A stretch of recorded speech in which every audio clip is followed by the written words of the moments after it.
G'day guys, welcome to Rumble's Fish Room. So obviously I haven't been posting. 99% of the reason is I haven't had the time to edit. It's got nothing to do with filming videos because I fucking love filming videos. Sorry for the swearing early. But today I'm just going to do an unedited video. I did miss the members video this week. I'm sorry for that. I thought about posting this as a members video, but I just wanted everyone to have it because the channel's been a bit stale. I might go back to mobile uploads unedited for a little bit. We'll see. Drop a comment below if you want to just see content and don't care how it's edited. Drop a comment because that will definitely sway my decision. But I've got an ice bath to show you. So if you caught the live stream the other day, I did explain that I was building an ice bath. I should have documented the whole thing. Even just the title, ice bath, and that on YouTube might have been a bit of a catch to get some new attendees. But anyway, I didn't. So some of you guys might have seen this tub in videos prior to this date.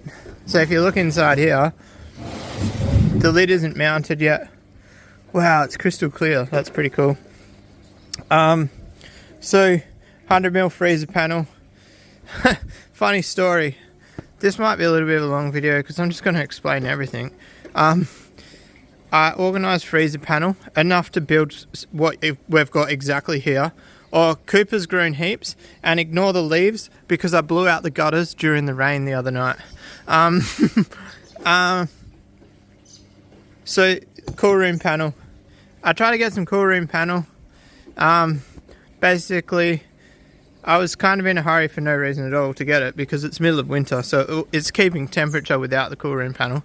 But anyway, so I went to get some cool room panel, $300 for like 5 sheets, and then the like hours before I was meant to pick it up, she goes, "Oh, sorry, I'm only doing 4 sheets, not the 5 sheets." This guy's caught in a plant. Uh-oh, this is real bad.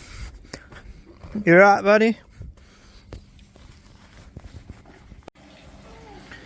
Alright, what were we up to? Alright, so $300 for 5 panels, and then they pulled one panel out, so it was $300 for 4 panels, and it ended up being like over $36 a square meter or something.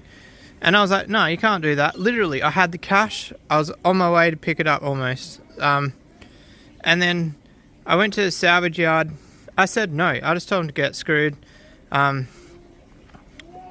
If you've seen on my Facebook, my personal page, I posted screenshots of the conversation. Anyway,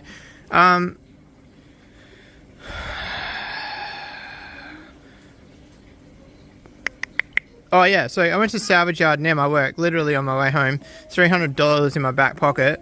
And the guy, I told the guy the story, he thought it was hilarious, and he's like, "How about I do you a good deal then?" And like, I think he gave me a cheap ass deal because he thought the story was funny and he was trying to make light of it. I don't know. Anyway, he gave me 4, so I only needed 4 panels from the other place because they fit on the sheet better. So bigger sheets, 4 of them, slightly more square meterage than the other 4 for $300. $60 for the whole lot. He said $60 and I said, "Oh, what, each?" Thinking it was going to be $240, but no, he meant $60 for the whole lot. So it's only got some styrofoam offcuts from the fish room underneath it.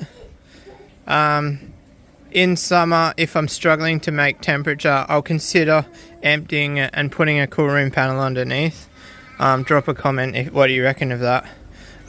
So this is from a guy named Josh in Perth. I won't say his last name, but if you're a long time breeder, you'll know Josh. He used to work at Watercorp, and I don't know if this is from Watercorp or it's from like an aquaponics setup, but it's got a huge 100mm inlet, and then it had 2 40mm outlets, and it was also taller. Oh, there's another 90mm inlet there, and it was about 200mm taller than it is now. I think it sits at like 900 inside or something. But anyway, so I had to reseal these fittings. They were leaking, pulled them out. of the fiberglass, and then I just put PVC glue on them and slid them back in. So then we go to a 20mm pipe. I use pool noodles to insulate them. That's real sharp edges. I've got to get 100mm C-channel and wrap that, and then I'm going to clad this in timber. I'm not sure if I'm going to clad 4 sides or just 2 sides. I might, or 3. Haven't decided yet. So then it runs from there into this canister filter. It's a 2200. I kind of want to swap it out for an 1800 or even a 12 or 1500.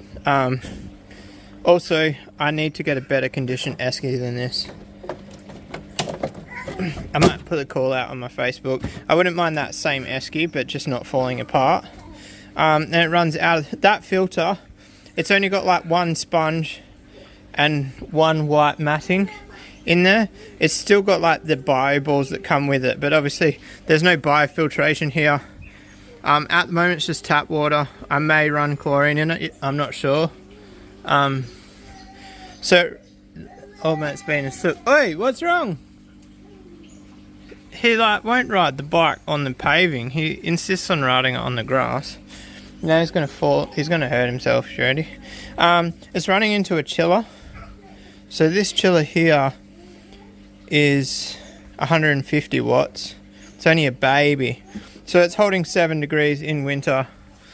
No worries. But I bought this 500 watt chiller, 250 bucks. It turns out middle of winter during a interest rate hike and people being poor, extreme inflation, that chillers, I can get like I think these are about $1,800 new. I got it for $200 second hand. The biggest problem I've had is it came with these shitty fittings. Not these, but I haven't got one here. Came with shitty, or like expensive fittings. They were these snap lock fittings. Like real, the kind of fittings a marine keeper would have.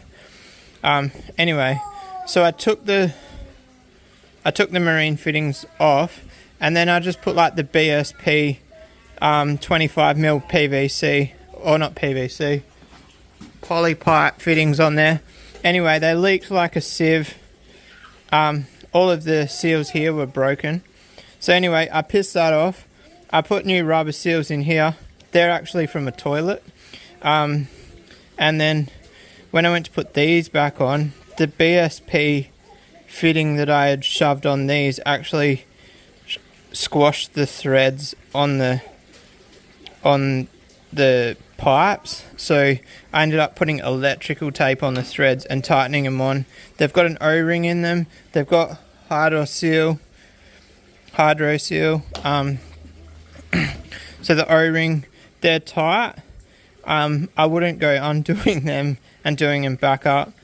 There's an O-ring in there. I am kind of stressed about how much flex it's going to put on this pipe. And then step 3, I'm going to have to build a shelter for here. You can see there's some glass sitting there stopping the rain splashing on that.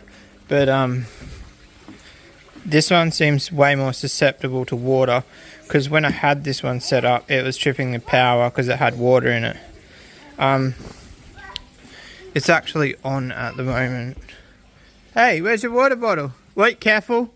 Careful of the edge. Oh. Where's Mum? Mum's home. Mama. So yeah, did I say? So this is a T20, I think it is. This one's like 500 watts. So the plan is this one should get me through summer. There is the chance that I'll need to run 2 in summer. There's also the chance that by summer that I won't actually want to use the Icebath. But at the moment, if you didn't know, I had a car accident like 13 years ago. I've had hip pain ever since, and the hip pain's gone. Wait, that's my main reason for use.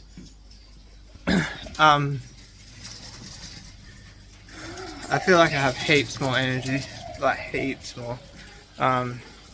If you like think I'm mad for doing it, just Google benefits of ice baths and you'll see pretty much. I don't know if it's like the placebo effect, but I've definitely noticed the benefits. And I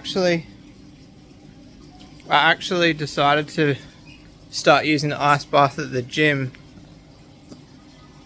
just because when I joined the new gym, the guy showed me it and I was curious, and then I got in it and I was like, oh, that's cold. He just said muscle recovery, and then I got home and started researching and realized how much hype there was around ice baths and how big they are at the moment. And then it bloody snowballed. I'm planning on building one at home, but I had that chiller in the shed and I was like, let's see how cold I can get this tub. And I got that down to 6 degrees on that chiller, and then I was like, well, let's insulate it. And then I was like, well, that freezer in summer, that chiller in summer is going to be too small. I'll keep an eye out for a cheap one. And then I just so happened to get a cheap one like a week later, but I might have stuffed it. The biggest problem here is if I can't figure out how to seal those fittings, that this chiller is pretty much stuffed, because those fittings are like cast to the whole tank. They're not just chilling. So if you've got an idea, I think they're called BSP poly fittings.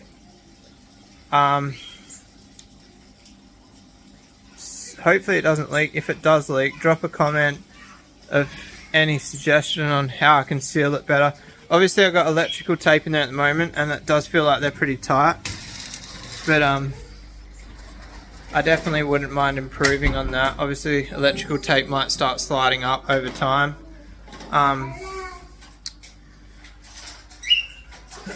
I don't know. The other option I've got is to try go back to a BSP fitting and try and get it sealed properly. But I don't think it's going to seal that well. I did notice when I was putting it on, it did feel really tight, and clearly that tightness was ruining it. But I was like tightening it and it was dripping, and I was just trying to tighten it, and I dug myself my own grave. But anyway guys, I'm going to end the video there. Let me know what you think about just the chill mobile phone video. Let me know what you think of the ice bath.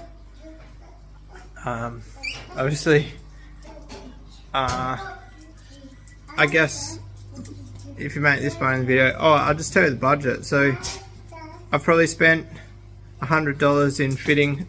Oi! No! Oh, young fella's pulling the dog's tail. $100 in fittings and stuff. That's through trial and error. It would have been less if I didn't stuff it up. $200 on chiller. $100 on fittings and cool room panel. $200 on the chiller, and then $50 on the canister. So I'm in at $350 at the moment. Which, look up ice baths on Marketplace and tell me if you think it was a good idea making it out of that. Everyone I've told about it has said, why didn't I just buy a freezer and seal it? Go look at the price of an 800 litre freezer, and then sealing it. Still need to buy the fittings, and you have to buy a temperature controller. It's definitely more cost effective the way I've done it, and the beauty of what I've done is because it's so tall, I can stretch straight out on a 45, or like from on the long end, and my shoulders are still under the water, which is good so you don't get cramps. Anyway guys, hope you enjoyed it. Peace out.